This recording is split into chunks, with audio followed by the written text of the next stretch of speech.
Doctor Dinesh Sharma ईश्वर की शपथ लेता हूं। जैसा एक बेटे का अपने पिता के साथ होता है, जैसा एक शिष्य का अपने गुरु के साथ होता है, जैसा एक कार्यकर्ता का अपने नेता के साथ होता है, सारे संबंधों को शब्दों में नहीं बांध सकते। अटल मेरे आदर्श थे, अटल मेरी संस्कृति थे, मेरा सपना थे। आदरणीय मुलायम सिंह जी के समय भी ऐसे ही रहा कि उन्होंने कुछ विषय पे उनका मत मुझसे भिन्न था, लेकिन बाद में उन्होंने उस चीज़ को स्वीकार किया। अखिलेश जी का भी कुछ विषयों पर मतभेद रहा। तो अटल जी का प्यार, अटल जी का स्नेह, अटल जी का शब्द प्रवाह, अटल जी का आचरण अनुकरणीय है। बोले यही तो कहने आया हूँ, आप लोग ऐसा मत करना। लोकसभा मुझे भेज दिया, यानी आपने मुझे कुर्ता दे दिया है, पैजामा यहाँ है, पैजामा ये नगर निगम है। अगर नहीं दिया तो जैसा पैजामा के बगैर अटल लगेगा, वैसे ही आपका ये सदन बगैर उसके लगेगा। अब मैं जहाँ जाऊँ लोग कहें साहब कोई ज़रूरत ही नहीं आपको आने की, आप तो अटल जी के पैजामा। कार्यालय नहीं खोलूँगा, सभा नहीं करूँगा। जमानत के जगह बचने पे उन्होंने कहा कि मैं रिकॉर्ड बनाऊँगा।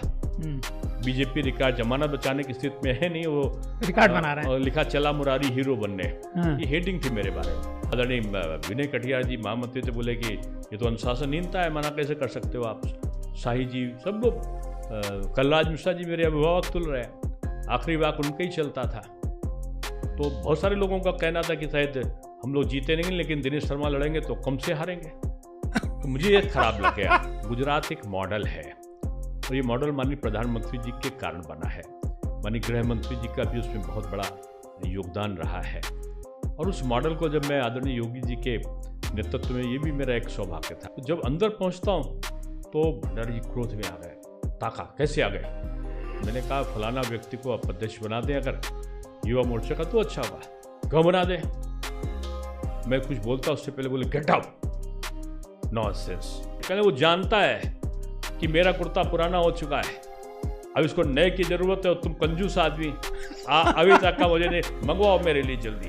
सैकड़ों लोग खड़े थे, उनके बीच उन्होंने बोला कि देखो मैं जिसको पहना देता हूँ फिर लाल बत्ती साथ नहीं छोड़ती, और अपने यार से बोला कि इनके जाने से पहले लाल बत्ती पहुंच जाए। मैंने कहा अरे लाल बत्ती, तब मैंने जेब में रख लिया था वो जो रुद्र निकाल कर पहना। तो नीचे से सैनिकों ने इजराइल के देखा होगा, सुरक्षा कर्मियों ने, तो समझे कि लॉर्ड मेयर तो गए। जहरीली गैस से उस समय फिलिस्तीनी के लोग मारते थे। तो मेरा की उसे दूसरी डुप्लीकेट से खोल कर आ गए, और मुझे उल्टा पैर करके मुझे उल्टी कराने लगे, जैसे मुझे कुछ अब मैं चिल्लाऊं भैया छोड़ दो मुझे, ना हिंदी में समझे ना अंग्रेजी में छोड़े। नमस्कार, डीएनएम पॉडकास्ट में आपका एक बार फिर स्वागत है। डीएनएम पॉडकास्ट में आज के जो हमारे मेहमान हैं डॉक्टर दिनेश शर्मा। डॉक्टर दिनेश शर्मा लखनऊ के मेयर रह चुके हैं, उत्तर प्रदेश सरकार में डिप्टी चीफ मिनिस्टर रह चुके हैं, और आज की तारीख में वो राज्यसभा से सांसद हैं। डॉक्टर दिनेश शर्मा राजनीति में आने से पहले लखनऊ विश्वविद्यालय में टीचर होते हैं, प्रोफेसर होते हैं। आज डॉक्टर दिनेश शर्मा से हम बात करेंगे कि प्रोफेसर की जो जर्नी है वो पॉलिटिक्स में कैसे बदलती है, और पॉलिटिक्स से फिर डिप्टी सीएम के बाद राज्यसभा, जो सबसे बड़ा सदन है, उच्च सदन, वहां तक पहुंचना, कैसे ये सब कुछ संभव हो पाया। और लखनऊ का जब वो मेयर रहते हैं, 2 टर्म मेयर रहते हैं, मेयर रहने के दौरान उनकी जो वर्किंग रही, लखनऊ को किस तरीके से उन्होंने बदला, और एजुकेशन सिस्टम को मिनिस्टर रहते हुए कैसे बदला, इन सारे मुद्दों पर हम बात करेंगे। और इसके साथ ये भी बात करेंगे कि 2017 में जब सरकार बनती है यूपी में, बीजेपी, योगी जी मुख्यमंत्री बनते हैं, तो doctor Dinesh Sharma deputy CM बनते हैं। लेकिन 2022 में जब दोबारा सरकार बनती है तो दिनेश शर्मा को मंत्रिमंडल से ड्रॉप कर दिया जाता है, और एक दूसरे ब्राह्मण नेता को डिप्टी चीफ मिनिस्टर बनाया जाता है। तो क्या डॉक्टर दिनेश शर्मा की ब्राह्मणों में पकड़ ढीली पड़ गई थी? आज सब कुछ उनसे इस बारे में जानेंगे। डॉक्टर दिनेश शर्मा जी, आपका बहुत बहुत स्वागत है आज के DNM पॉडकास्ट में। बहुत धन्यवाद आपका। और आपने समय निकाला इतने व्यस्त कार्यक्रम में से, क्योंकि आपके पास तो हजारों लोग डेली आज की तारीख में मिलते हैं। और सबसे बड़ी बात यह है कि मुझे लगता है कि लखनऊ में सबसे ज़्यादा लोगों से आप पब्लिक से इंटरेक्ट करते हैं। अब उसका वजह हो सकता, मैं यहीं का विद्यार्थी रहा, यहीं पर प्रोफेसर रहा, यहीं पर 11 साल महापौर रहा, पर्यटन के चेयरमैन, और बहुत सारी चीज़ों में पार्टी के यूथ का 3-3 बार अध्यक्ष रहा। तो एक सहज भाव में लोगों से मिलने की प्रक्रिया का अभ्यास रहा है। तो आनंद मिलता है लोगों से मिलकर।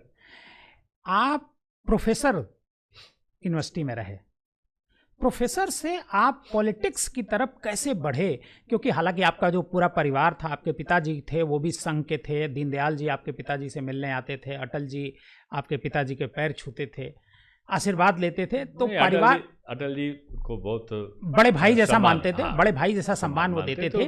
कुछ दीनदयाल जी का कई बार घर पर आना हुआ। तो संघ से तो जुड़ाव आपका रहा, लेकिन आप, चूंकि पिताजी की कोई दिलचस्पी तो पॉलिटिक्स में रही नहीं, लेकिन आपकी दिलचस्पी प्रोफेसर बनने के बाद भी पॉलिटिक्स में कैसे आई? देखिए, मैं राजनीति में नहीं आना चाहता था।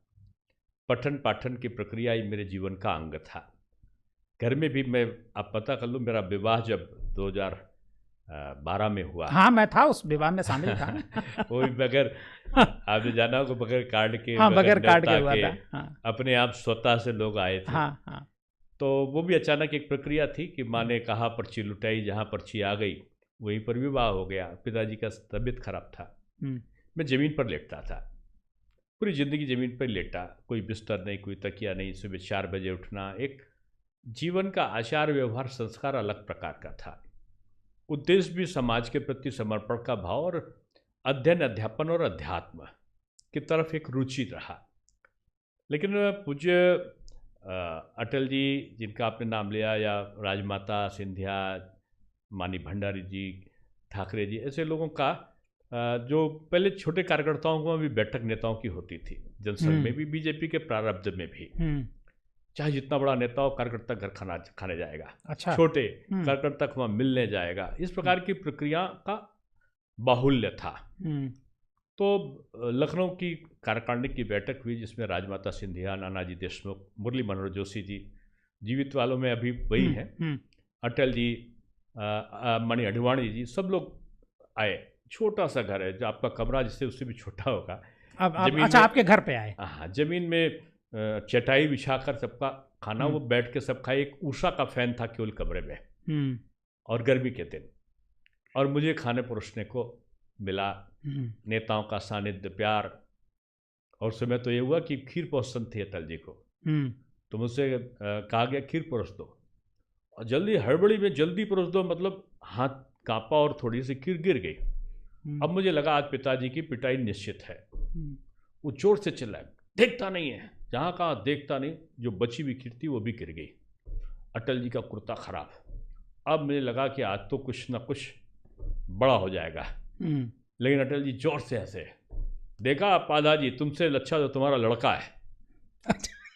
तो उनका, मेरा लड़का आपका कपड़ा खराब कर दिया। कहने, वो जानता है कि मेरा कुर्ता पुराना हो चुका है, अब इसको नए की जरूरत है, और तुम कंजूस आदमी, अभी तक का मुझे नहीं, मंगवाओ मेरे लिए जल्दी। तो आपको विश्वास नहीं होगा, नखास से धोती और कुर्ता, सिला सिलाया कुर्ता नखास से आया। और डॉक्टर थट्टे थे, डॉक्टर एस.सी. राय साहब भी थे उस समय। वो नौजवान, मतलब कम नौजवान तो नहीं कहूँगा, वो नए नए डॉक्टर थे, और मुझे लगता है 40-50 साल के रहे होंगे, 45-50 के रहे होंगे।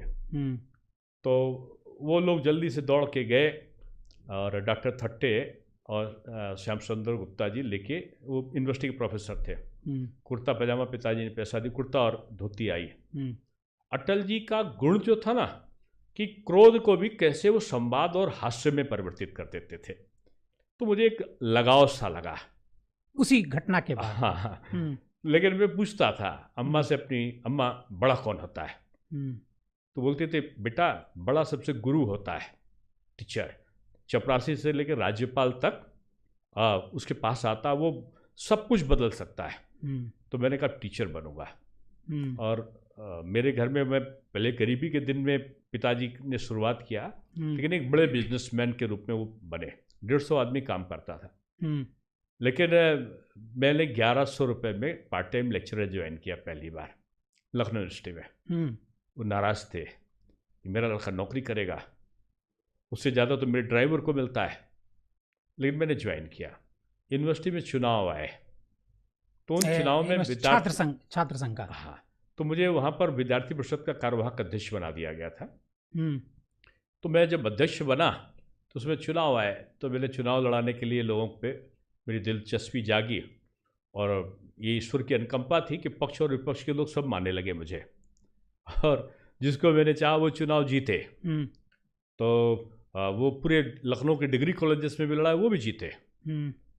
तो मुझे लगा इसमें लोग सम्मान दे रहे हैं, कुछ दे रहे हैं, तो एक आकर्षण का भाव था। लेकिन अचानक एक दिन मैं गया, प्रदेश अध्यक्ष का चयन होना था युवा मोर्चे का, तो किसी की सिफारिश में मैं अंदर गया था। अच्छा। और मैं नहीं जानता था कि माननीय भंडारी जी को पिताजी के साथ देखा था, तो मैं सहज था उनके प्रति। आदरणीय राम प्रकाश जी को मैं चाचा जी बोलता था, कलराज मिश्रा जी मेरे अभिभावक तुल्य रहे, ये सब लोग बैठक कर रहे थे। मैं अंदर गया तो मुझे नहीं जाना चाहिए था, ऐसा मुझे लगा नहीं, क्योंकि मैं कभी राजनीति में उसमें उतना मैं विज्ञ नहीं था सिस्टम से, पढ़ने पढ़ाने का ज़्यादा था। तो जब अंदर पहुंचता हूं तो भंडारी जी क्रोध में आ गए, ताका कैसे आ गए। तो मैंने कहा फलाना व्यक्ति को आप अध्यक्ष बना दें अगर युवा मोर्चे का तो अच्छा होगा, क्यों बना दें। मैं कुछ बोलता उससे पहले बोले गेट आउट, नॉनसेंस, धीरे से निकला उनके मुंह से। आप, मेरे आंखों से आंसू, अरे तो मुझे प्यार करते थे। तो उनका सॉरी, फिर उनको लगा कि शायद कुछ गलती हो गई। तो राम प्रकाश जी ने कहा पाधा जी का बेटा है, कल्लाज जी ने भी कुछ कहा होगा। तो उनका नॉनसेंस तो समझ में नहीं आया मुझे, लेकिन गेट आउट समझ में आया। तो बाद में पता चला दूसरे दिन मानी कल्लाज जी मुझे चाहते थे कि कुछ हो।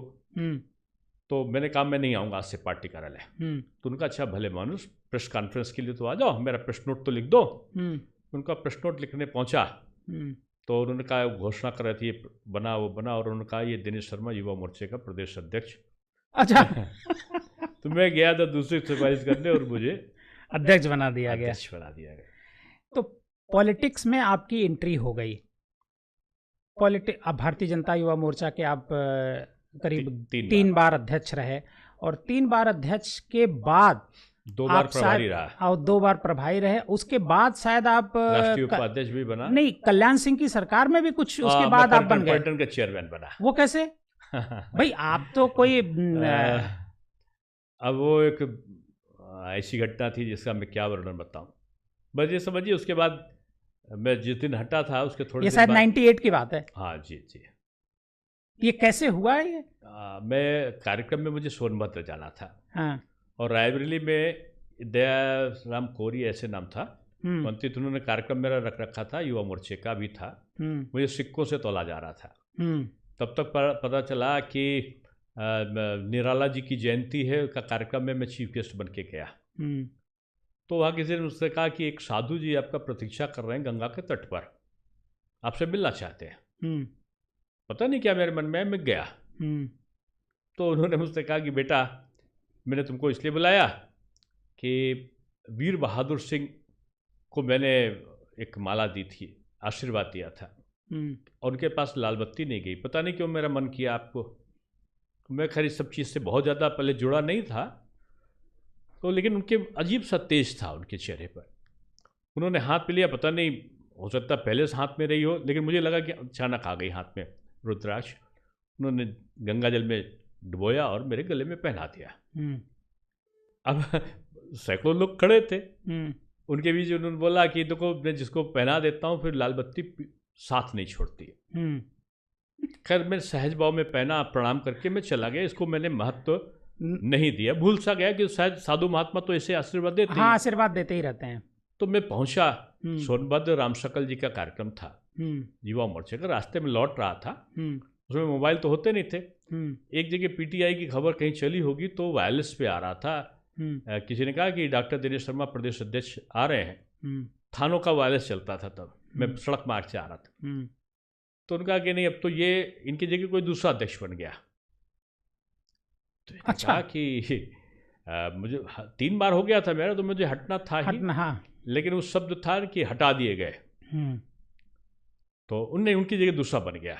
हम्म, तो मन में जैसे होता, पता था कि मेरी जगह दूसरा बनेगा, क्यों 2 ही कार्यकाल बन सकता, मैं 3 बन चुका था, मेरा कार्यकाल पूरा हो चुका था। मैं लौट कर आया तो मेरी माँ ने बोला कि भैया PNT फ़ोन होता था, कोई लालता जी का फ़ोन आया है माननीय कल्याण सिंह जी के यहाँ से। कल्याण सिंह जी एक कद्दावर ऐसे नेता रहे हैं जो कार्यकर्ताओं की बड़ी परख होती थी।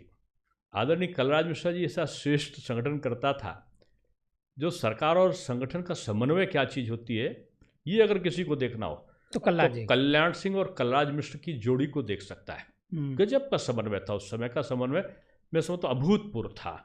संगठन पर्याय था सरकार का, तो सरकार पर्याय थी संगठन की।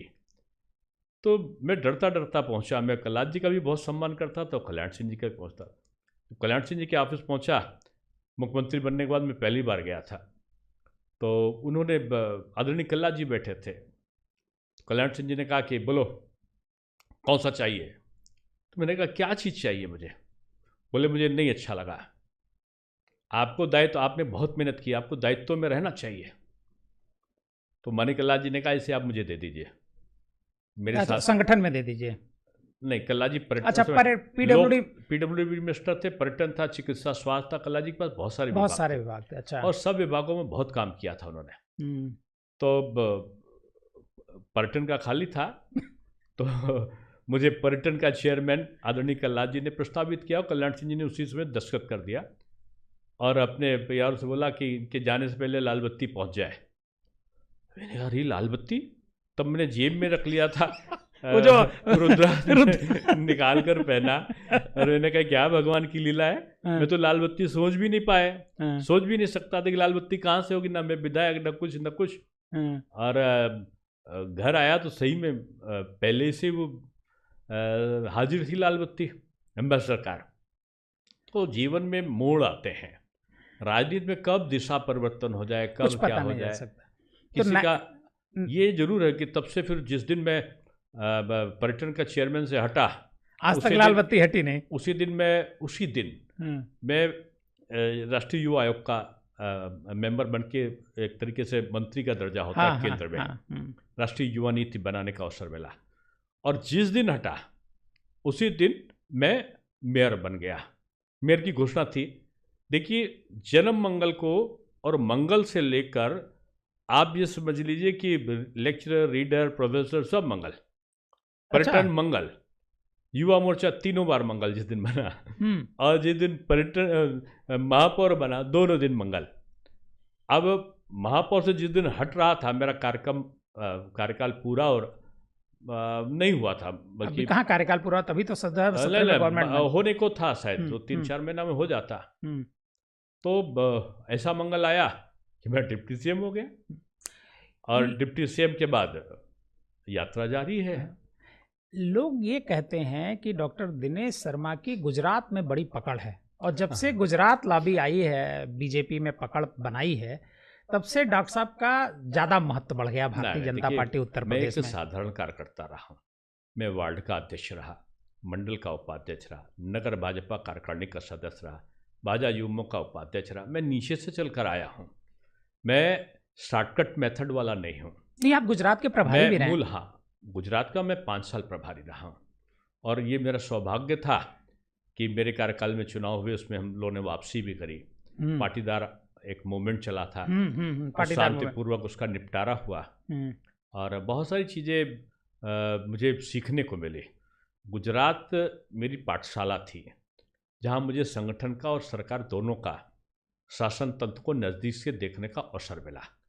गुजरात एक मॉडल है, और ये मॉडल माननीय प्रधानमंत्री जी के कारण बना है। माननीय गृह मंत्री जी का भी उसमें बहुत बड़ा योगदान रहा है, और उस मॉडल को जब मैं आदरणीय योगी जी के नेतृत्व में, ये भी मेरा एक सौभाग्य था कि ऐसे कर्मठशील व्यक्ति के साथ में मैं राष्ट्रीय अध्यक्ष अमित शाह जी के साथ उपाध्यक्ष रहा, और योगी जी ऐसे व्यक्तित्व के साथ में मैं उप मुख्यमंत्री रहा, नेता सदन में, विधान परिषद में बना। तो बहुत सीखने को मिला।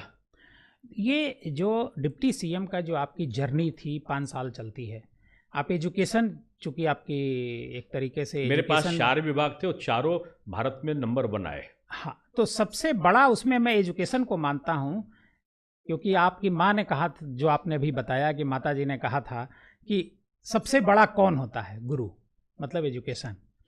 एजुकेशन में कुछ जो आप करना चाह रहे हो और ना हो पाया हो इन 5 सालों में? ना, जो चाहा वो हुआ। मैंने चाहा था नकल समाप्त हो, अब पूछ के देखिएगा 90% नकल समाप्त हो गई थी। ये जो ठेका उठते थे नकल के, नकल माफियाओं के, वो बंद हो गए थे। मैंने चाहा शुल्क नियंत्रण अधिनियम बने, सुप्रीम कोर्ट तक ने उसको लागू करने के लिए उसकी तारीफ करी है माननीय न्यायालय ने। 17 रिट हुई थी मेरे खिलाफ। मैंने चाहा था कि प्राइवेट यूनिवर्सिटी बट रही थी, मैंने प्राइवेट यूनिवर्सिटी का एक्ट बनाया, मैंने उसके वो सफल हुआ। मैंने संस्कृत का जो बोर्ड का गठन है वो किया, संस्कृत के जो रिक्त पद थे उनको भरा, मैंने जो टीचर की और प्रिंसिपल की इनकी रिक्तियाँ थी उनको सबको भरा। मोबाइल के ऊपर 5 मिनट में ट्रांसफ़र होता था, किसी के पास जाना नहीं, ऑटोमेटिक एक प्रोग्रामिंग कर दी कि 10 प्रश्न पूछता था मोबाइल ही, और मोबाइल में आप बताइए, नंबर ज़्यादा आ गए, जहाँ आपने चाहा वहीं आपका ट्रांसफ़र हो गया। पारदर्शिता। दूसरा चीज़ कि नकल ना हो, नकल माफिया जो करते थे परीक्षा केंद्रों का धंधा वो बंद हो गया था। और सीसीटीवी कैमरा 1 रुपये हमने नहीं लगाया, पूरे सारे जो परीक्षा कराने वाले केंद्र थे उन्होंने स्वयं से सीसीटीवी कैमरा लगाया, स्वयं से जो नियंत्रण केंद्र था उसको बनाया, कंट्रोल रूम, और परीक्षा पारदर्शिता से हुई। हमने सारी कॉपी में डिकोडिंग कराया, पर्चों में सीरियलों को अंतर करके 2-2, 3-3 जिलों के अलग अलग पर्चे बने, 7-7 कॉपी के पर्चे बनाए। नकल नाम की चीज़ सिस्टम के द्वारा समाप्त करी। एक भी टीचर, एक भी लड़का नहीं पकड़ा गया, लेकिन जो नकल माफियाओं के पूरे समूह थे पकड़े भी गए और नेस्त नाबूद भी हुए। और एक जगह तो जहाँ नकल के लिए कहा जाता है, जो फलाना बोर्ड अलग से कहलाता था, एक जिला था वहाँ पे, वहाँ के 67 लोग पकड़े गए थे।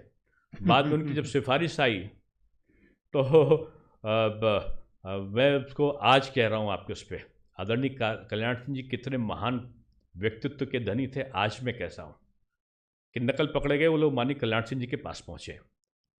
जो नकल कराने वाले माफिया गिरोह थे, जिनके कोचिंग सेंटर चलते थे, परीक्षा केंद्र जिनके वहाँ चलते थे, वो मिस्टर ए की जगह बैठा के मिस्टर बी को एग्जाम दिलाते थे, 1-1 लाख रुपए ले लेते थे।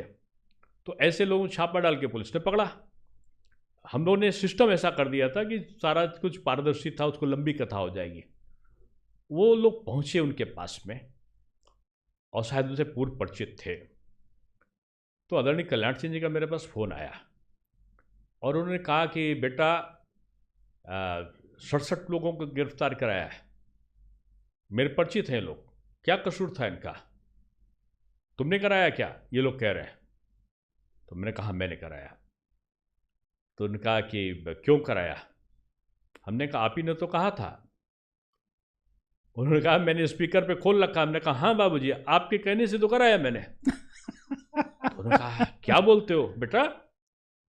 तो मैंने कहा मैं जब शिक्षा मंत्री बना था तो सबसे पहले आपके पास पहुंचा था, आप मेरे आदर्श थे।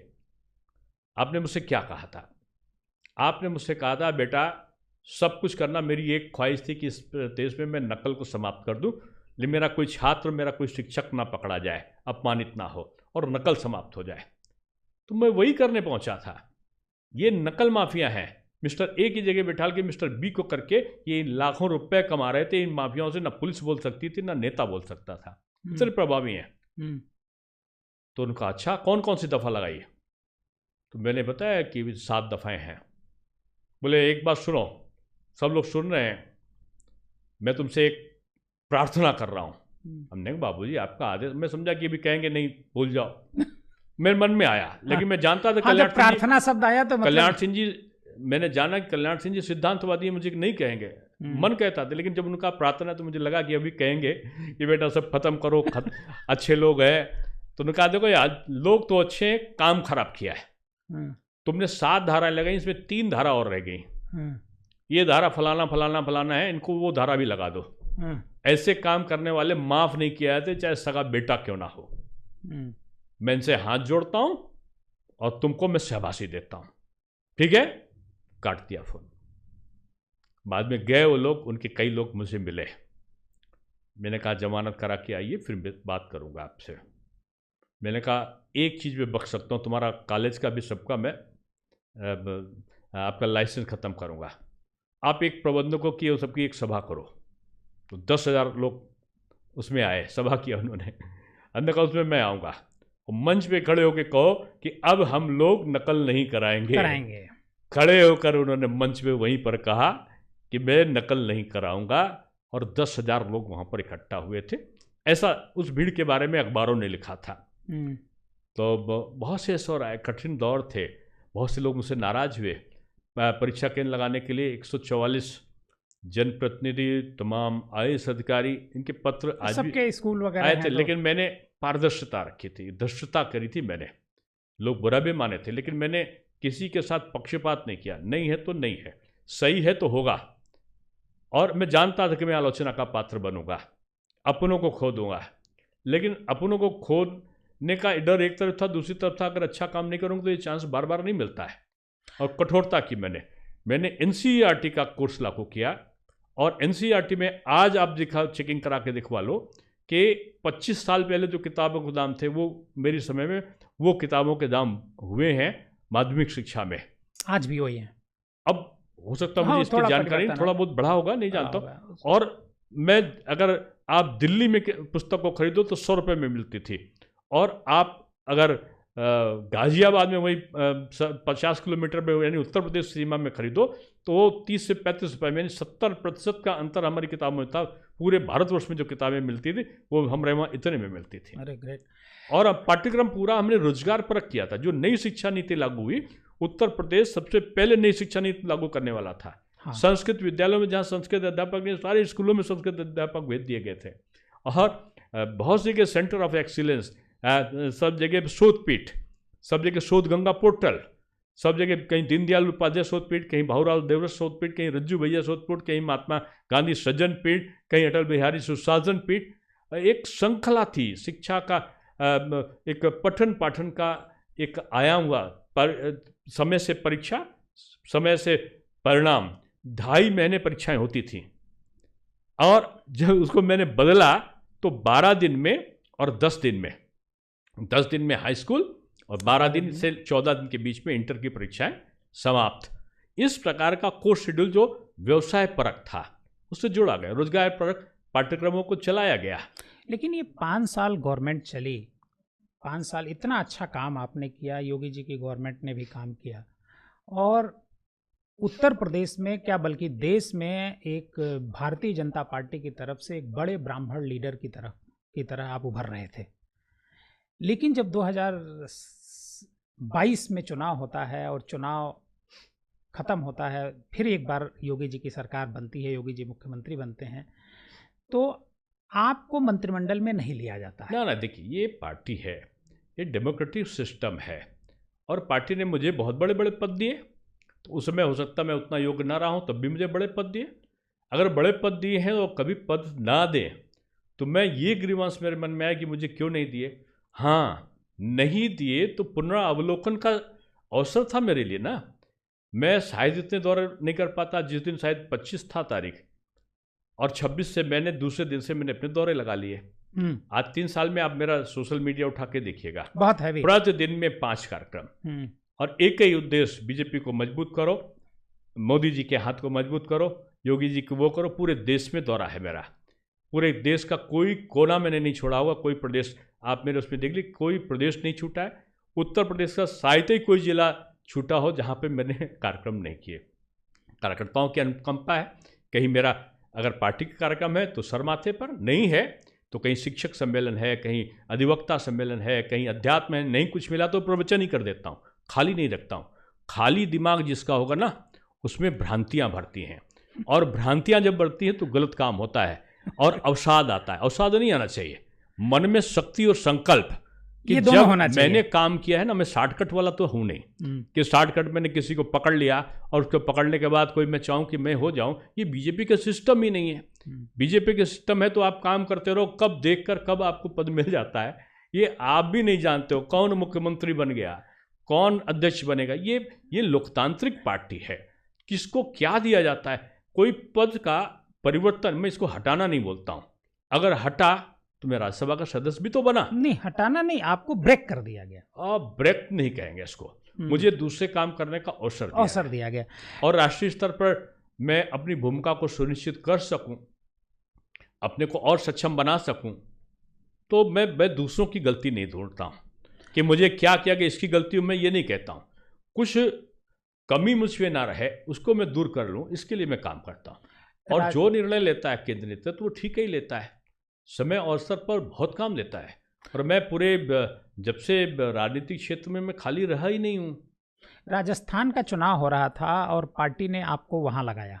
आप ब्राह्मण सम्मेलन की बात कर रहे हैं। और एक बड़ा 5 लाख ब्राह्मण सम्मेलन आपने किया और भारतीय जनता पार्टी राजस्थान में कमबैक करती है। और वो तो मोदी जी का आकर्षण है। नहीं, मोदी जी का ही आकर्षण और मैं था। तो गिलहरी की तरह हूँ, राम सेतु बनाने में जो ईंट लेके समुद्र में डाल रही थी, सोच रही थी पुल मैं ही बना रही हूँ, तो मैं भी वही गिलहरी की तरह सोच रहा था कि पुल मैं बना रहा हूँ। वो विप्र सेना का कार्यक्रम था और उद्घाटन भाषण में मैं चला गया था। मात्र मेरा पार्टिसिपेशन यही था। लोगों ने भले ही कहा कि इन्होंने बहुत सारी जगह किया। मैंने अगर ब्राह्मण सम्मेलन किया तो मैं 36 सम्मेलन में भी गया, मैं जाटो सम्मेलन में भी गया हूँ, मैं वाल्मीकि सम्मेलन में भी गया हूँ, मैं सनातन सम्मेलन में गया हूँ, तो अल्पसंख्यक सम्मेलन में भी गया हूँ। मैंने होली और दिवाली पर प्रवचन किया है, तो मैंने मुहर्रम की जो मजलिस है उसमें भी तकरीर करी है। ईदगाह का मैं अगर चीफ गेस्ट हर साल 98 से हूँ। हाँ, मैं ईदगाह में मैं ही जाता हूँ अतिथि बन के। और तो मैं रामलीला का भी सर्वे सर्वा हूँ। मैं आज तक का, आप लखनऊ में पूछिएगा बिशप साहब से कि शायद उन्होंने किसी और को नहीं बुलाया होगा, जो 25 दिसंबर का कार्यक्रम होता है क्रिश्चियंस का, उसमें मैं ही रहता हूँ। और सरदार के कार्यक्रम में भी मैं जाता हूँ। मेरे लिए सबका सम्मान है। तो राजस्थान में जो चीफ मिनिस्टर का चयन हुआ, क्या उस जो ये सम्मेलन हुआ? हाँ ना, देखिए वो प्रतिभा है, प्रतिभा कहाँ से खोज ली जाए, ये खोज करने का जो उपक्रम है वो पार्टी नेतृत्व बेहतर तरीके से एक दूरगामी सोच के आधार पर कार्यकर्ताओं का चयन करती है। आप मेयर रहे, इतना लंबा कार्यकाल आपका रहा, और मेयर जब आप रहे तो आपको बहुत सारे अवार्ड भी मिले। लिम्का बुक ऑफ में आपका लिम्का नाम बुक ऑफ द दर्ज, रिकॉर्ड में मैं आपका सबसे ज़्यादा वोटों से जीतने का क्रम था। हाँ, तो ये जो मेयर का कार्यकाल था आपका, देखिए उसमें दूसरा चुनाव में लड़ना नहीं चाहता था। अच्छा, क्यों? और पहला चुनाव लड़ चुका था और मेरी आदत है कि भाई और लोगों को भी स्थान मिलना चाहिए। तो ये दुर्भाग्य था, उस समय माननीय अटल जी अस्पताल में भर्ती थे और उस समय 9 सीटों में से 8 सीट बीजेपी हार गई थी। पहली बार लखनऊ में 3 सीटों पर जमानत जब्त हुई थी, 3 या 4 पे, ऐसे 3 पे शायद हुई थी। ये कह सकते हैं कि वो काल बीजेपी डगमगा रही थी। नहीं, डगमगा बीजेपी कभी सकती नहीं कि उसका कार्यकर्ता नहीं, मतलब वोटर की दृष्टि से समीकरण ऐसे जो वो दिन अच्छे नहीं थे, यो मैं कह सकता हूँ, पक्ष में नहीं थे।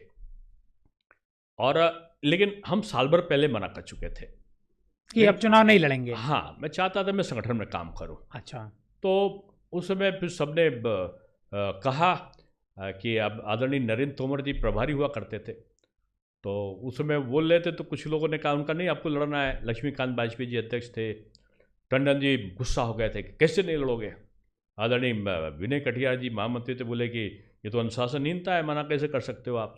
शाही जी, सब लोग, कलराज मिश्रा जी मेरे अभिभावक तुल रहे हैं, आखिरी वाक उनका ही चलता था। तो बहुत सारे लोगों का कहना था कि शायद हम लोग जीते नहीं, लेकिन दिनेश शर्मा लड़ेंगे तो कम से हारेंगे। तो मुझे ये खराब लग गया।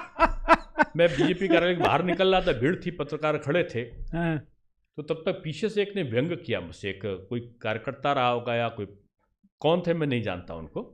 उनका नहीं, लड़ेंगे तो जमानत नहीं बचेगी, जब तो होगी।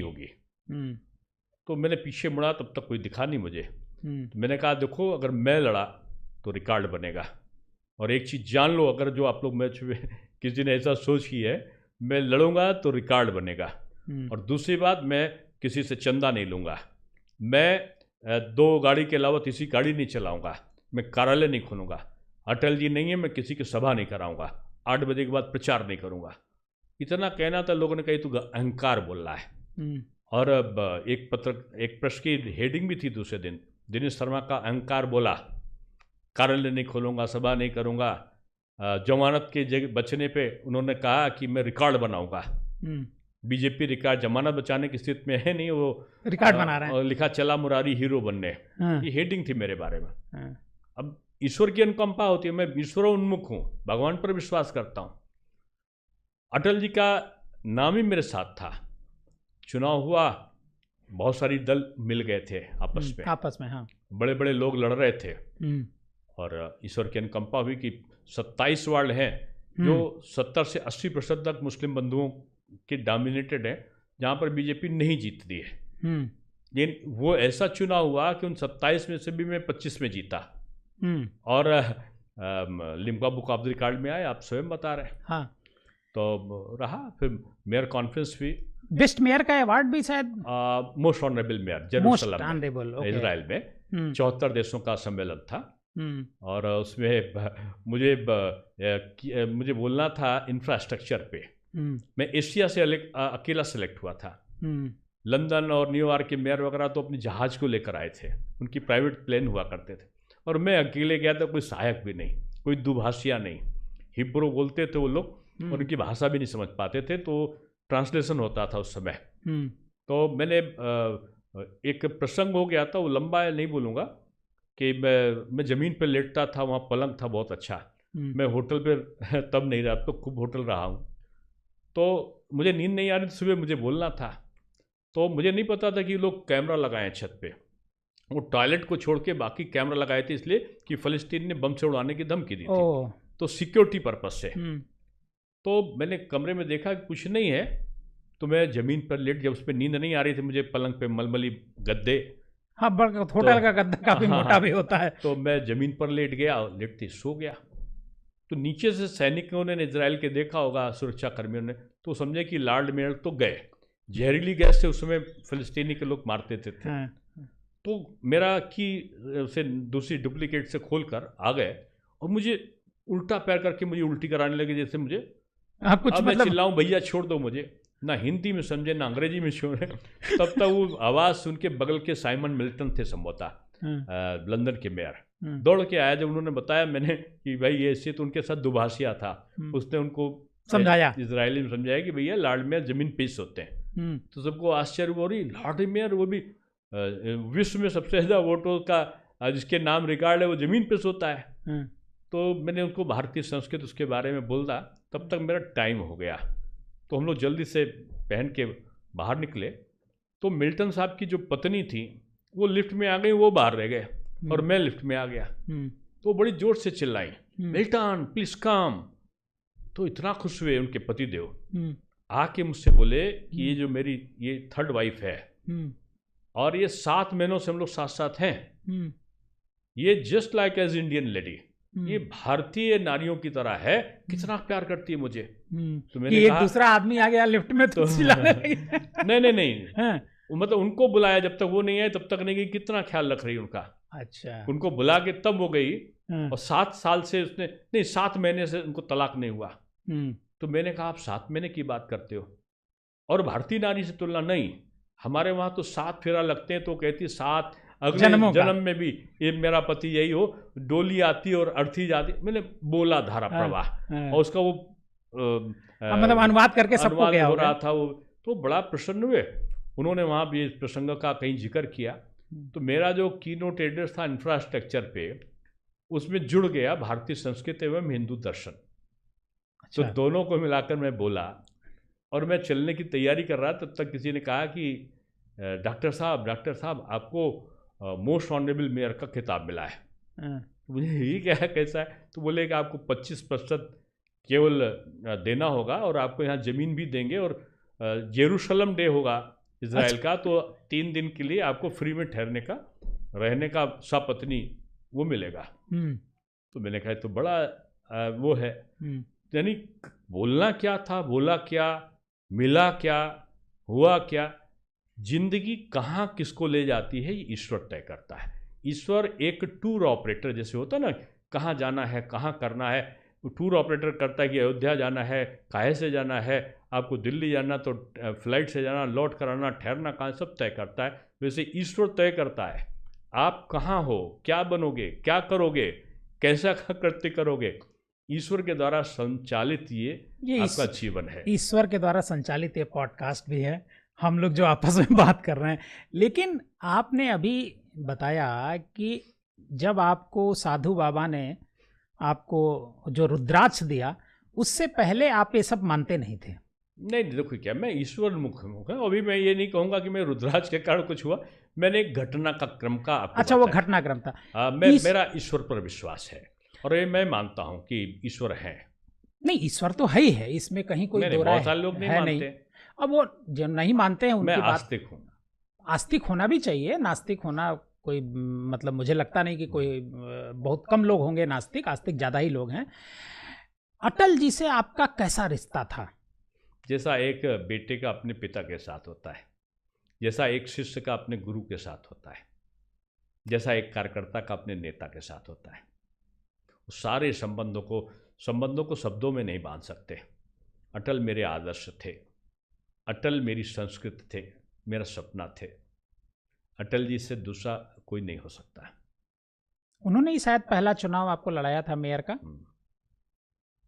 उनका फोन आया, वैसे तो मानिकलाल जी भी चाहते थे मुझे और कहा भी होगा, उनका डॉक्टर तुझे चुनाव लड़ना है।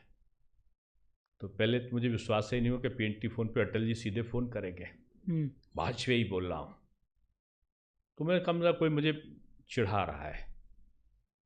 तो बाद में मुझे लगा नहीं है तो अटल जी की आवाज़। अटल जी की आवाज़ में एक और मिनी अटल थे, वो वैसे बोलते थे आवाज़। मैं समझा कि हाँ, वो भाषण करते, लखनऊ को बहुत अच्छे कार्यकर्ता है शैलेंद्र अटल, तो वो उनकी नकल उतारते थे। तो मैं समझा वही बोल रहा है। तो वो मुझसे कहता था कि मेरा टिकट मांगो। मैंने कहा नहीं मांगूंगा, मांग कर कोई चीज़ नहीं होती, ना मैं किसी के पास मांगूंगा, ना मैं कोई शॉर्टकट मेथड अपनाऊंगा। और ऐसे ही कार्यकर्ताओं को शांत करने के लिए कहता, देखना एक दिन अटल जी का फ़ोन आएगा, गप्पे मार देता था। अच्छा। तो सही में हमने कहा ये लड़का सुन रहा था, हो सकता है इसी ने आवाज़ बना के मुझे फ़ोन किया। तो मैं जो था, उन्होंने कहा कि मैं तुमको चुनाव लड़ना है। मैंने कहा मेरे पास वैसे तो पैसा होगा, लेकिन मैं इसके चुनाव के लिए पैसा नहीं है और मेरे पिताजी तैयार भी नहीं होंगे। उन्होंने कहा नहीं, तुमको चुनाव लड़ना, चुनाव पैसे से नहीं जीता जाता। हमने कहा आप आओगे? आऊँगा। आए, 104 बुखार था, फिर भी बोले कैंपेन करने। कहा मैं इसको अपने आप में देखता हूँ। फिर दूसरा शब्द बोले, किसी ने कहा अटल बिहारी ऐसा हो, हमारा नेता कैसा हो। उनका क्यों? बोले अटल जी आप आज अच्छे लग रहे हैं। क्यों अच्छा लग रहा हूँ? कहना आपका कुर्ता बहुत अच्छा है। उस दिन वो धोती की जगह पैजामा पहने थे। ये संवाद कार्यकर्ता से हो रहा भाषण से पहले। अटल जी संवाद भी करते थे। तो वो कार्यकर्ता थे, संध्या समोता नाम है, बहुत तेज चिल्लाती थे हमारा नेता कैसा हो, अटल बिहारी ऐसा, नारा लगाती थी। तो उनका अच्छा मान लो मैं पैजामा ना पहनूं तो अरे बहुत खराब लगोगे आप, बहुत खराब लगोगे, ऐसा मत करना। तो बोले यही तो कहने आया हूँ, आप लोग ऐसा मत करना। लोकसभा मुझे भेज दिया, यानी आपने मुझे कुर्ता दे दिया है और पैजामा यहाँ है। पैजामा ये नगर निगम है, अगर नहीं दिया तो जैसा पैजामा के बगैर अटल लगेगा वैसे ही आपका ये सदन बगैर उसके लगेगा। अब मैं जहाँ जाऊँ लोग कहें साहब कोई ज़रूरत ही नहीं आपको आने की, आप तो अटल जी के पैजामा हो। ऐसा सम्मान मैंने, ऐसा दृश्य मैंने नहीं देखा। अटल जी ऐसा कोई नहीं। जब मैं जीत कर पहुँचा हूँ ना, तो मदन लाल खुराना, सुषमा स्वराज जी वो दिल्ली की बैठक ले रहे थे। रामस्वरूप शर्मा जी बहुत अच्छा मथुरा के गाना गाते थे, विधायक थे उस समय, वो आए हुए थे मथुरा का पेड़ा लिए। अटल जी को पता चला मैं आया हूँ, तो मैं मिलने के लिए जा रहा था। मैं डरा हुआ कि बैठक चल रही है और फिर कहीं गलती ना हो जाए। भंडारी जी एक बार डांट चुके थे मुझे।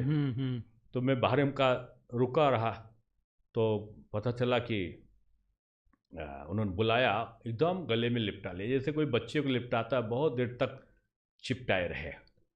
फिर बोले मदन लाल जी ये मना कर रहा था और इसको मैंने ज़बरदस्ती लड़ाया, देखो रिकॉर्ड बन गया लखनऊ का। फिर एक पेड़ा मेरे मुंह में, फिर दूसरे हाथ से दूसरा पेड़ा में, 3-4 पेड़ा मेरा मुंह यूँ फैल गया और यूँ करके उन्होंने कहा देखो इतना पेड़ा खिलाया इसको।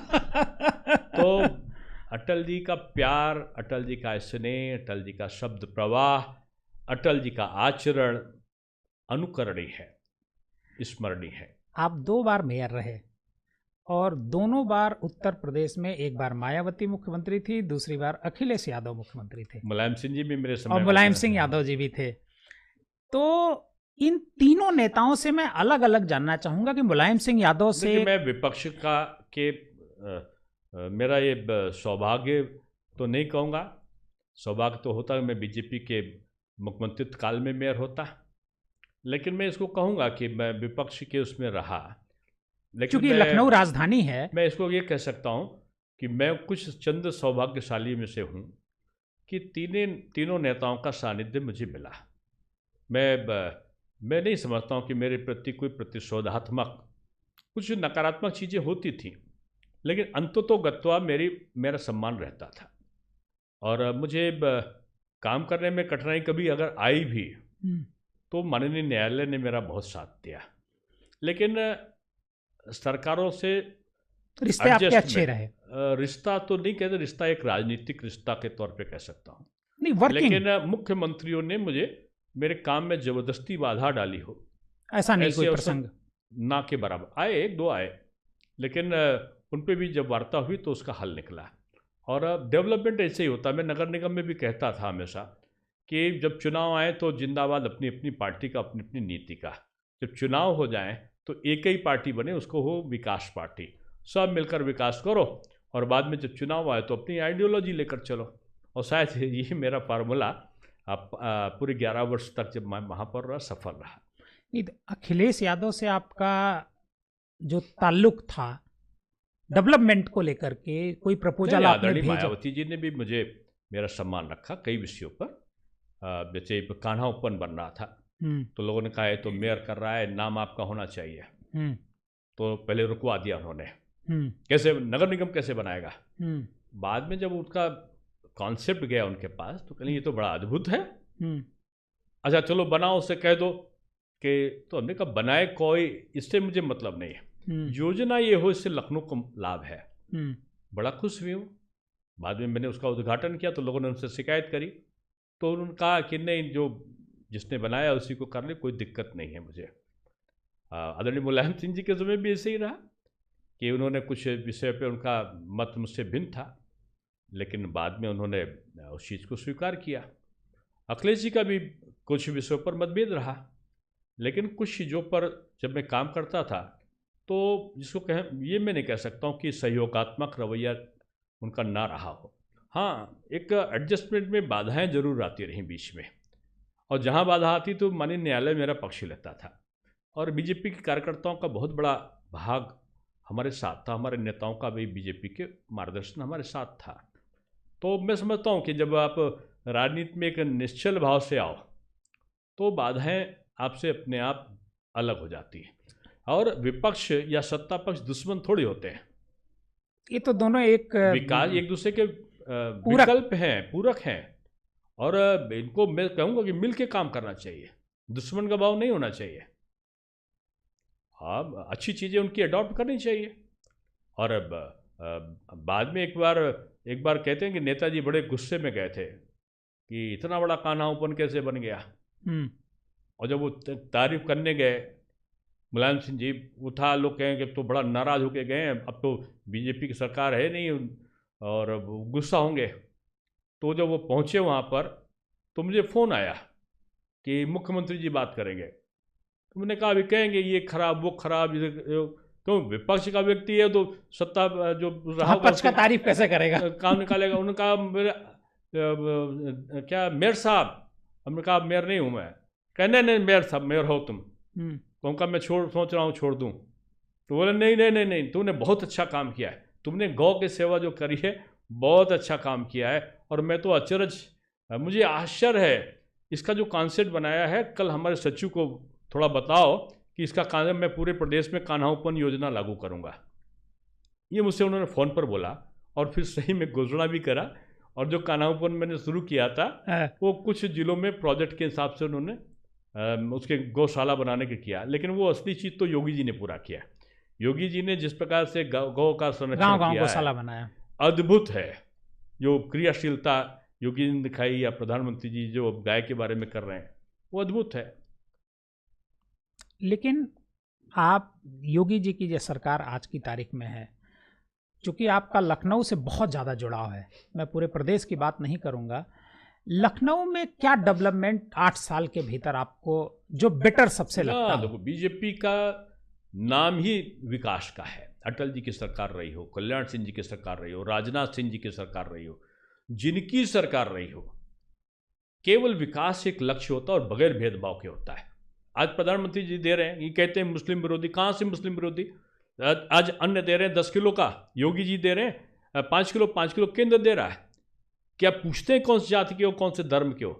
हिंदू से ज़्यादा मुस्लिम का जो प्रतिशत है उसको मिल रहा है लाभ। आयुष्मान कार्ड का लाभ मुस्लिम को उनकी आबादी से ज़्यादा मिल रहा है, गैस का सिलेंडर उनको ज़्यादा मिल रहा है, उनको प्रधानमंत्री आवास ज़्यादा मिले, सम्मान निधि उनको ज़्यादा मिल रही है।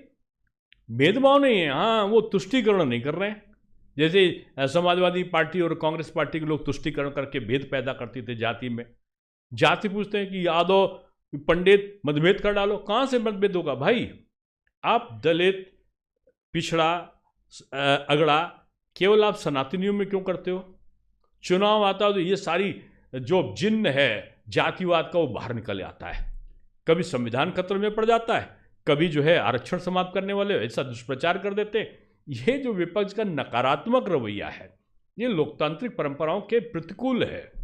लेकिन 2019 का चुनाव होने वाला था, मैंने देखा पूरे शहर में भारतीय जनता पार्टी की होर्डिंग्स लगी हुई थी। उससे 2019 के चुनाव से पहले लोकसभा के मंत्रिमंडल का विस्तार हुआ था केंद्र का, उसमें सारे जातियों के लोग नाम लिखे हुए थे कि किस जाति के मंत्री फलाने बनाए गए, इस जाति के इतने मंत्री बनाए गए। वो आप जो ये तो भारतीय जनता पार्टी की तरफ से लगाया गया। नहीं, वो उसके प्रत्युत्तर में उन्होंने कहा था कि फलानी जाति का बीजेपी तिरस्कार कर रही है। तो उसके जवाब में कहा, तो उन्होंने कहा तिरस्कार बीजेपी नहीं करती, बीजेपी तो अनायास बनाया और सब लोगों को जाति के आधार पर नहीं, क्रियाशीलता के आधार पर लिया।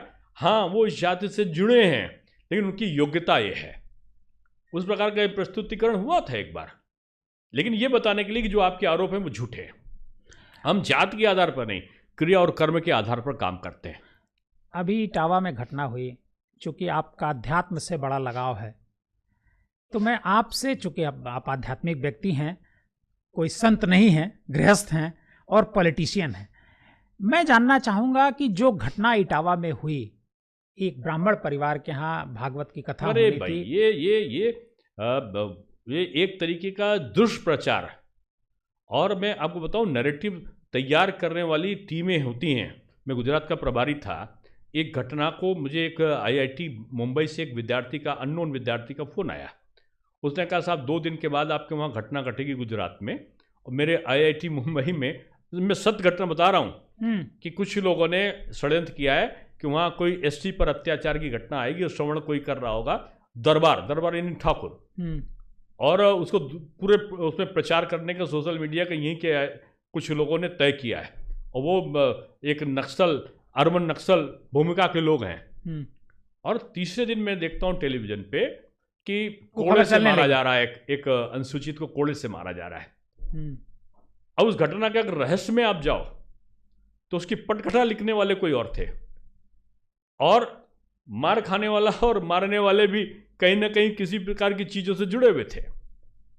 असत्य घटना को जाति के उसमें परिवर्तित कर दिया। तो इटावा की घटना के पहले राज्यसभा के एक सम्मानित सांसद के भाषण को आप सुनो। अच्छे व्यक्ति हैं, मैं सम्मान करता हूं, मेरे बहुत अच्छे। हाँ, जो उन्होंने बोला था, अचानक वो बात आपकी बजट पर चल रही हो और आपको राणा सांगा गद्दार था, राणा संगारी, महाराणा सांगा जिनका पूरा शरीर काट दिएगा, 80% जख्म हो, 80 जख्म हो, फिर वो देश के लिए लड़ रहा हो, ऐसे शख्सियत, ऐसे सदपुरुष को आप एकदम से अचानक ही कुछ ऐसे असंसदीय शब्दों से उच्चारित करने लगो, तो क्या ये प्री प्लानिंग नहीं था? ये नैरेटिव तैयार करने का था कि जैसे बोलेंगे तो दलित और सवर्ण हो जाएगा। अगर कोई उसका प्रतिकार करेगा तो कहेंगे फलाने से उसे हो रहा है। एक नैरेटिव तैयार करने के लिए। लेकिन दलित भी यहाँ का बुद्धिमान हो गया है, यहाँ के सवर्ण भी बुद्धिमान थे। वो घटना नहीं होने पाई जो कठोरता होनी चाहिए थी, कोई हिंसा हो जाती और कोई बड़ा हो जाता, वो जो एक नैरेटिव था वो नहीं सफल हुआ। अब उसके बाद ये कथावाचक का आ गया, कथावाचक का आचरण कैसा होना चाहिए? मैं वही, मेरा सवाल वही था कि कथावाचक का वेद आचरण पुराणों कैसा? में इसका वर्णन है, मैं उसको परिभाषित नहीं करूंगा। लेकिन कथावाचन का अगर आप सबसे पहले कथावाचन का देखो तो मैं समझता हूँ कथावाचन में जो प्रसिद्धि प्राप्त करी है वो मुरारी बापू जी ने प्राप्त की चर्चा में पहले हाँ। से। वो ब्राह्मण नहीं है, हाँ, सब पैर ब्राह्मण छूते हैं ना। आसाराम बापू ने भी कथा उसके बाद शुरू की नहीं। थी, वो भी ब्राह्मण नहीं। ब्राह्मण नहीं थे। पूज्य साध्वी रीतम्बरा दीदी ने शुरू किया, वो भी ब्राह्मण सब नहीं लोग है। पैर छूते ना। उमा श्री भारती जी तो मेरे लिए पूज्य नहीं, मेरी परम बड़ी बहन से ज़्यादा है, मैं उनके पैर छूता हूँ। और तमाम ब्राह्मणों को मैं जानता हूँ, तमाम क्षत्रियों को, तमाम जातियों को जानता हूँ, तो उनको पैर छूकर आशीर्वाद लेते हैं। वो कथा वचन किया उन्होंने, अद्भुत ज्ञान। और बाबा रामदेव को आज बाबा करके लोग प्रणाम करते हैं ना, कौन है? तो ऐसा तो हिंदू धर्म में है ही नहीं। हिंदू धर्म में तो हिंदू को जो पूजा करे मूर्ति की वो भी हिंदू, जो पूजा मूर्ति का विरोध करे वो भी हिंदू।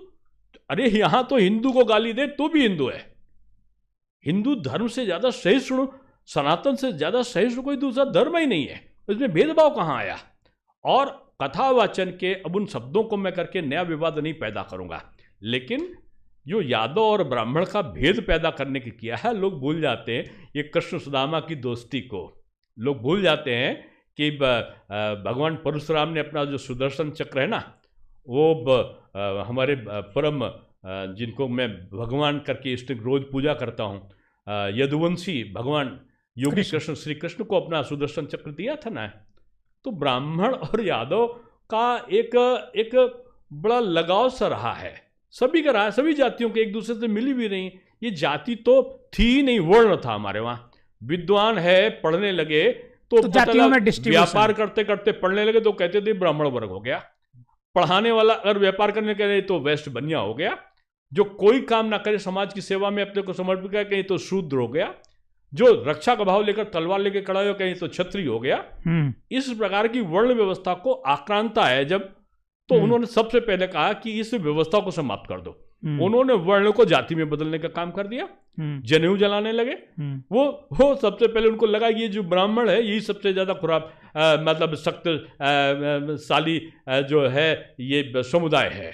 और उन्होंने शिखा को जलाना शुरू कर दिया, पांडुलिपियों को, शास्त्रों को जलाना शुरू कर दिया। उन्होंने उसको कंठस्थ कर दिया, फिर से पुनर्लेखन हो गया। तो ये संघर्षों का इतिहास हमारा रहा है। और इन जातियों को पैदा करने के बाद उन्होंने कुछ 100 जाति बनाई थी। अंग्रेज आए, उन्होंने जाति के अंदर जाति बना दी। जाति के अंदर जाति बनाते बनाते उन्होंने 1000 करा, 1000 के बाद उन्होंने 3000 कर दिया। जाते जाते वो 6000 जातियां कर गए। तो ये काटो, डांटो, बांटो, छाटो, अलग करो, अपनी विचारधारा वो कांग्रेस में छोड़ गए। चुनाव जीतने के लिए कांग्रेस ने बाद में उसको हथियार के रूप में प्रयोग कर दिया। जाति जाति में बांट दिया, संप्रदाय में बांट दिया, अलग कर दिया। अरे भाई, सारी जाति में बांटना हो तो तुमको सनातनी क्यों दिखता है? तमाम और धर्मों में तो है ना। मैं नाम नहीं ले, मैं किसी धर्म का विरोधी थोड़ी हूं। मैं क्यों कहूंगा कि आगा खानी भी है, सूफी भी है, शिया भी है, सुन्नी भी है, इसमें भी पसमानदा भी है, तमाम है। अच्छा है, सब धर्म अच्छी तरक्की करें, क्या नुकसान है? लेकिन आप सनातन के पीछे क्यों पड़ते हो? बोलते हो सनातन कोरोना है, सनातन डेंगू है, सनातन मलेरिया है, और फिर जाके आप कहते हो महागठबंधन है। गठबंधन आपका केवल सनातन के विरोध में है। डर आपका जो जातिवाद का जहर है वो कुंभ में जो सारे सनातनी जाति को भूलकर एक साथ हुए थे ना। यादव जी हाथ पकड़े थे जाटव जी हाथ पकड़े थे पंडित जी का, और पंडित जी हाथ पकड़े थे वहां पर रावत जी का, और रावत जी कायस्थ जी का, और कायस्थ जी केवट जी को गले लगाए हुए चल रहे थे। ये दर्द है। और राजनीतिक दल इसीलिए वो जो मिले हुए लोग हैं, 66 करोड़ लोग आए कुंभ में, और 63 करोड़ लोग आए थे जब सपा, बसपा, माकपा, भाकपा, कांग्रेस, आप और यहां तक हमारी सम्मानित पार्टी भाजपा सबने मिलकर किया। तब 63 करोड़ लोग ने लोकसभा में वोट डाला। और 2 महीने के बाद जब कुंभ हुआ, किसी ने न्योता नहीं दिया। चुनाव में तो सब घर घर बुलाने गए थे पर्ची लेकर। तब 63 करोड़ लोग ने वोट डाला। और सनातन की शक्ति देखो, जब किसी ने किसी को बोला हुआ नहीं दिया तो 66 करोड़ लोग आए। एक भी लड़ाई झगड़ा नहीं हुआ, पत्थर नहीं चले थे उसमें, एक भी मां बहनों के साथ छेड़खानी नहीं हुई, एक भी व्यक्ति भूखा नहीं गया, एक भी व्यक्ति ऐसा नहीं था जिसको वहां की आस्था में किसी प्रकार का पूजा करने से रोका गया हो, स्नान करने से रोका गया हो। ऐसा कहीं नहीं था कि किसी ने किसी की जाति पहुंची हो। यही सनातन है और यही डर है राजनीतिक दलों का कि एक ना हो जाए। इसलिए आप ये समझते हैं बागेश्वर बाबा से तो मैं भी बहुत मेरे पूज्य हैं, मैं नाम भूल रहा हूं। हाँ, जिससे उनका अखिलेश यादव जी का एक संवाद हुआ था जिसको लेकर के उन्होंने बागेश्वर बाबा अनिरुद्धाचार्य जी महाराज और बागेश्वर धाम के हमारे महाराज जी, तो महाराज जी से कोई दुश्मनी थोड़ी है किसी की। उनकी दुश्मनी, उनका दोष जानते हो क्या है?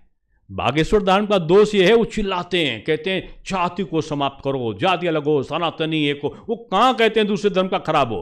वो जाति को खराब करने के बजाय अच्छा करने के लिए कहते हैं। उनका दोष और उनकी दुश्मनी है केवल वो जाति को हटाने की बात करते हैं। और ये विपक्षी बेचारे जो है जाति को अलग करने की बात करते हैं और बाबा बोल देते हैं कि जातियां एक हो जाए। इसलिए झगड़ा है। इसलिए अनिरुद्धाचार्य जी प्रश्न का जवाब कान्हा कह दिए तो गलत है। इसलिए बागेश्वर धाम के उन्होंने कह दिया जातियां समाप्त करो, तो कहा बाबा ये झूठा है, ये 50 लाख लेते हैं। अरे भाई क्या करते हैं क्या नहीं करते? वो कैंसर अस्पताल बना रहे, क्यों नहीं कहा? वो मुफ्त शिक्षा की व्यवस्था कराएं, क्यों नहीं कहा? अनिरुद्धाचार्य जी बूढ़ी माताओं के लिए, विधवाओं के लिए आश्रम चला रहे हैं, ये क्यों नहीं कहा? ये इसलिए नहीं कहा वो सनातनी परंपरा की तरफ चल रहे हैं, वो खराब है। जो दूसरी परंपरा में जातिवाद चिल्लाओ तो कह देंगे अच्छा है। तो मैं समझता हूं इस विसंगतियों से विपक्ष को भी सभी को बचना चाहिए। बड़ी चर्चा है पार्टी के भीतर कि प्रदेश अध्यक्ष